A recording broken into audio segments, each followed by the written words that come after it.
Booking a développé une fonctionnalité cet été, une fonctionnalité qui est restée pour l'instant inaperçue de la plupart des loueurs. Et pourtant, cette fonctionnalité, si vous apprenez à bien l'utiliser, elle va vous permettre d'avoir beaucoup plus de réservations, d'avoir un avantage sur votre concurrence et surtout avoir plus de cash. Je vais vous montrer ça tout de suite, juste après l'introduction, où se situe cette fonctionnalité et comment l'utiliser.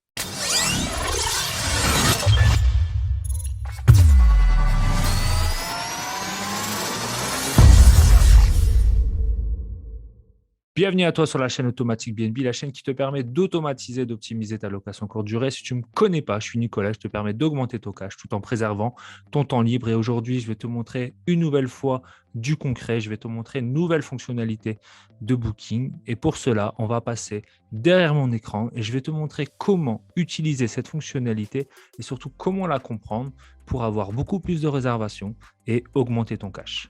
Nous voici donc derrière mon écran. Donc, lorsque vous arrivez sur Booking, vous arrivez par défaut sur cette page-là, c'est sur la page Activité. Et ici, il y a un onglet Données. Lorsque vous cliquez sur cet onglet Données, il y a des nouvelles informations qui n'existaient pas il y a encore très peu de temps et qui ont été mises en place justement cet été. Alors, ces données sont visibles dans la plupart des villes françaises et il faut aller les analyser parce que ces big data vont vous permettre de comprendre comment fonctionne votre location courte durée chez vous, dans votre ville, et donc de mettre en place une stratégie qui correspond à la demande de vos voyageurs et donc d'avoir un sacré avantage sur votre concurrence. Pourquoi je vous dis un sacré avantage sur votre concurrence? Parce que la plupart d'entre vous, vous n'avez pas fait attention à cet onglet, ou en tout cas vous cliquez très peu souvent dessus et vous n'avez pas fait donc attention à ce que Booking a mis en place cet été. Donc là, je vous montre à vous ce que Booking a mis en place et vous allez voir, vous allez pouvoir mettre en place une stratégie qui correspond réellement à la réalité de votre marché. Donc en fait, ici, c'est une base de données, une big data de votre ville. Booking, en fait, vous recentre tout à un même endroit. Donc on va voir ensemble les items et on va voir en fonction des items et en fonction de ce qu'il est indiqué, qu'est-ce que vous devez mettre en place comme stratégie. Donc là, j'ai pris un de mes appartements dans une de mes villes et je vais vous montrer ce que m'expose Booking et par rapport à ça, qu'est-ce que j'ai mis en place. Donc là, on peut voir par exemple la fenêtre de réservation. Donc ça veut dire que c'est la période dans laquelle les voyageurs réservent avant leur date d'arrivée. Donc ça veut dire que moi, j'ai 25%, un peu plus de 25% de mes voyageurs qui réservent la veille de leur arrivée. J'ai 21% de mes voyageurs qui réservent entre 2 et 7 jours avant leur arrivée. J'ai 20% de mes voyageurs qui réservent entre 8 et 30 jours et j'ai 10% de mes voyageurs qui réservent entre 31 et 90 jours avant leur arrivée. Qu'est-ce que me permet de dire cette fenêtre? Tout simplement, je vois que beaucoup d'entre vous n'acceptent pas des réservations de dernière minute.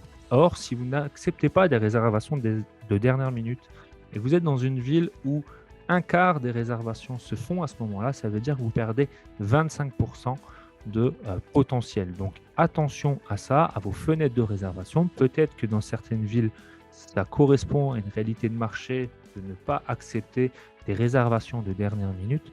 Mais là, par exemple, dans mon cas, il n'est pas judicieux de faire ça. Pourquoi? Parce que je perds 25% potentiellement de marché quand je fais ça. Donc attention, regardez bien vos fenêtres de réservation et par rapport à ça, mettez en place une stratégie qui correspond réellement à votre marché.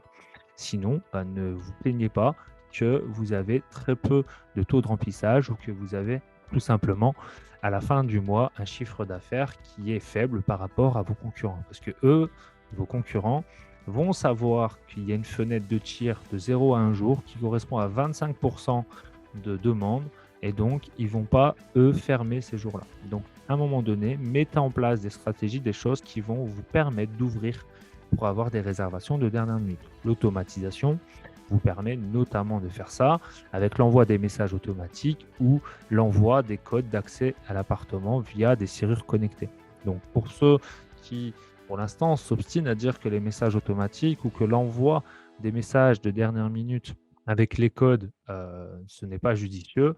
Bah là, je vous démontre qu'attention, 25% des voyageurs dans ma ville font des demandes de dernière minute et donc ces personnes-là voulez chanter en ne prenant pas de réservation de dernière minute. Donc attention à ça, parce que ça a nécessairement donc, des impacts négatifs sur votre chiffre d'affaires.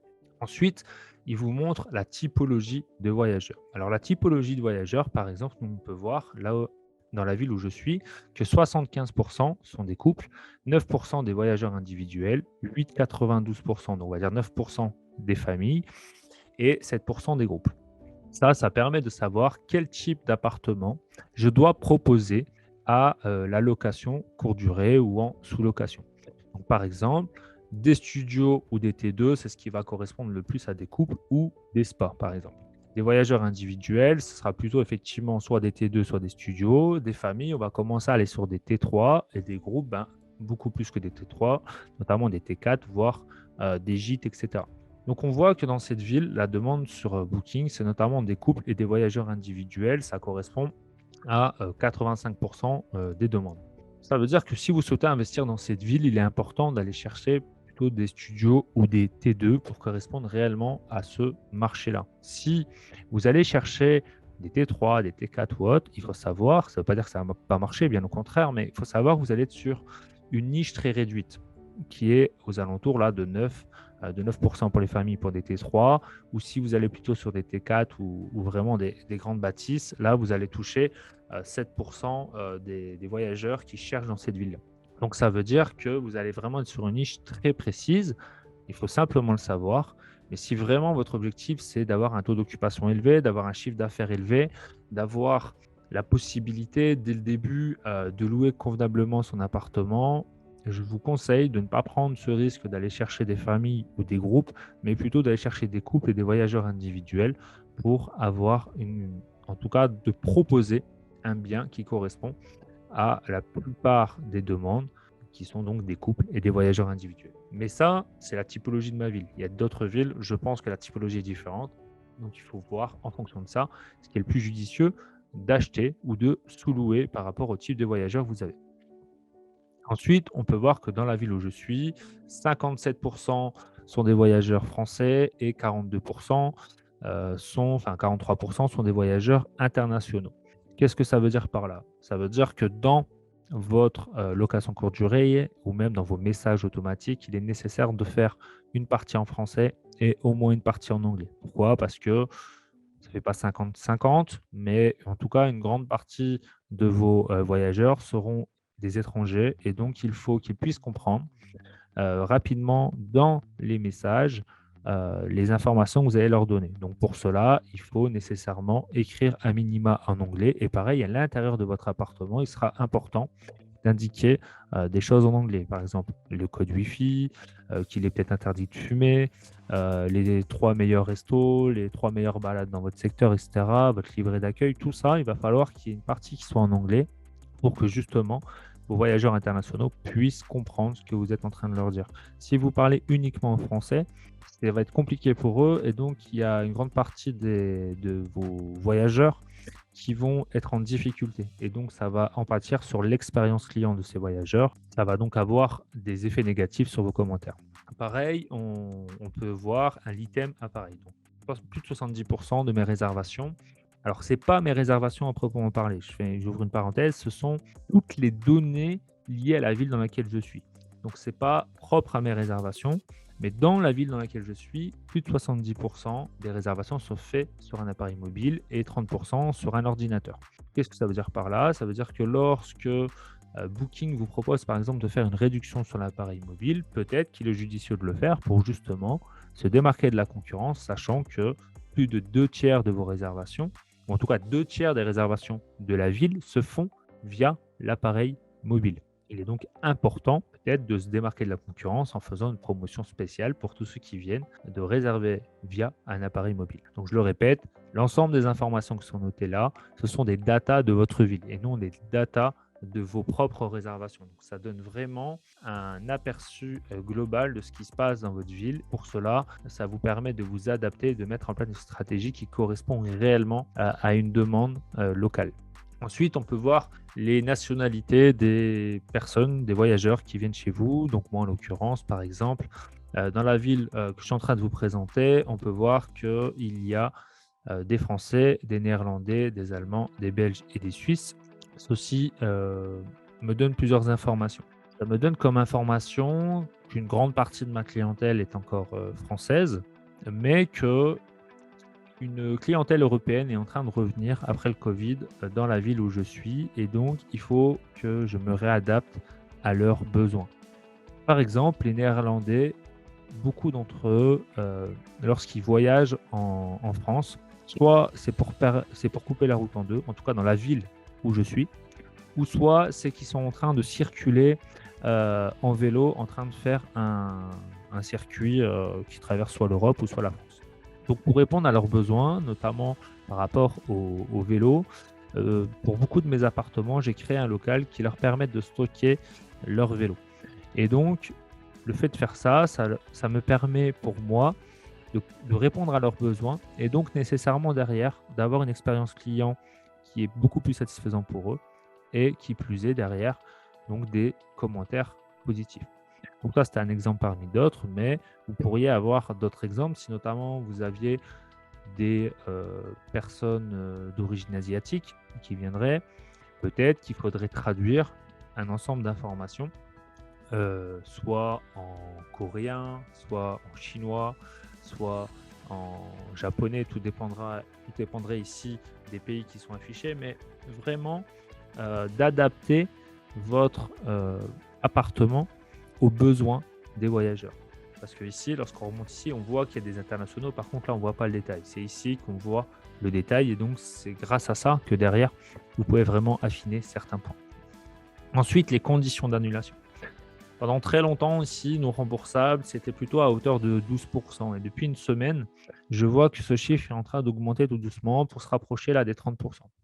Qu'est-ce que ça veut dire par là? Ça veut dire que beaucoup de voyageurs acceptent en ce moment de réserver sur la ville dans laquelle je suis des offres qui sont dites non remboursables.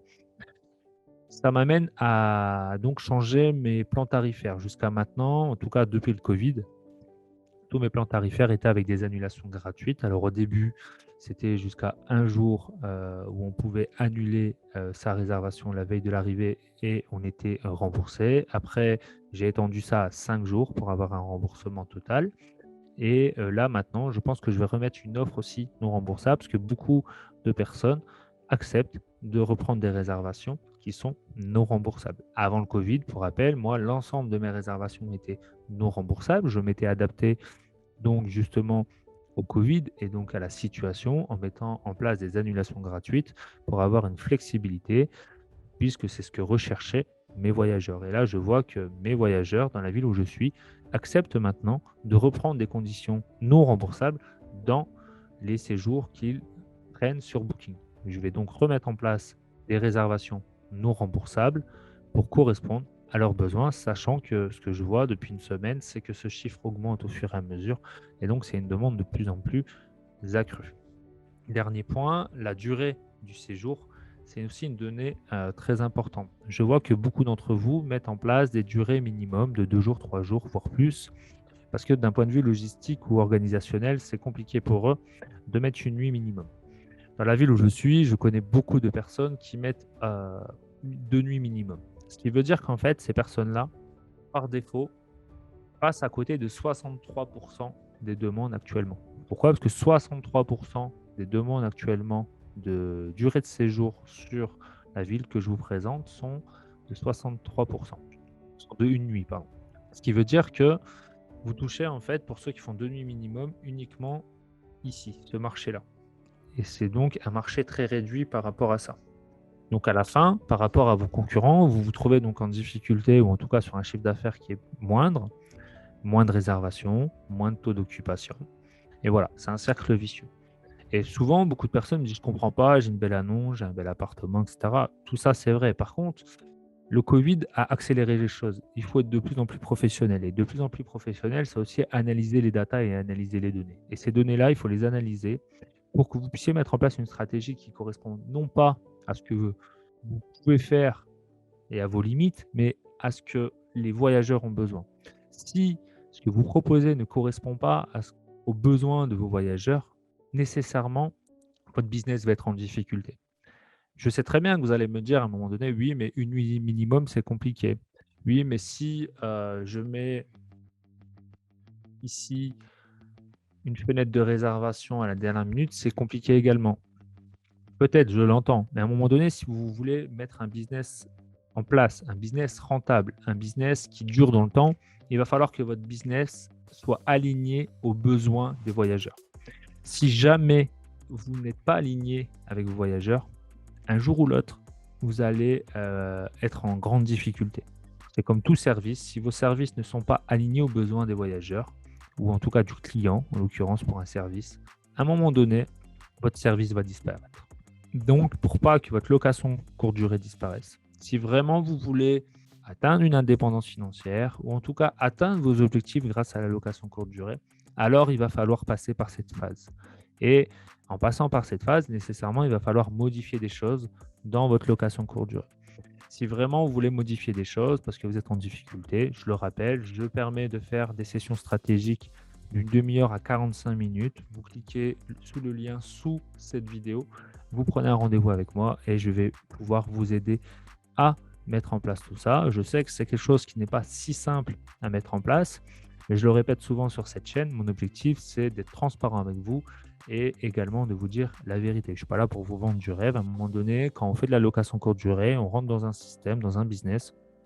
Et donc, il faut avoir cet état d'esprit d'entrepreneur, un état d'esprit qui permet d'évoluer en fonction du marché, qui plus est que le marché de la location courte durée est un marché qui évolue très rapidement. Alors, j'espère que la découverte de cette fonctionnalité sur Booking vous a plu. J'espère que cette vidéo va vous aider à développer votre business en location courte durée. N'hésitez pas, si c'est le cas, donc à liker cette vidéo, à vous abonner à cette chaîne pour être averti des prochaines sorties des vidéos. N'hésitez pas également à indiquer dans les commentaires quel autre type de vidéo vous souhaitez voir ou également à commenter ce que vous venez de voir dans les commentaires et je lui répondrai comme je le fais habituellement. Et sur ce, je vous dis à très bientôt. Ciao!